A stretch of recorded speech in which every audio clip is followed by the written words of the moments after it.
மந்திரங்கள் ஒலித்தது, மங்கையுடன் சிரித்தது, சங்கமத்தின் சுகம் நினைத்து.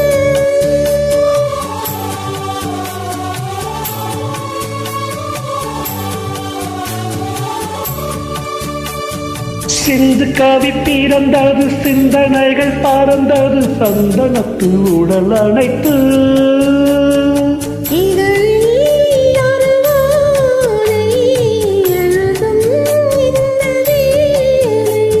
இளமை என்னும் சோலை முழுதும் இந்த லீலையா.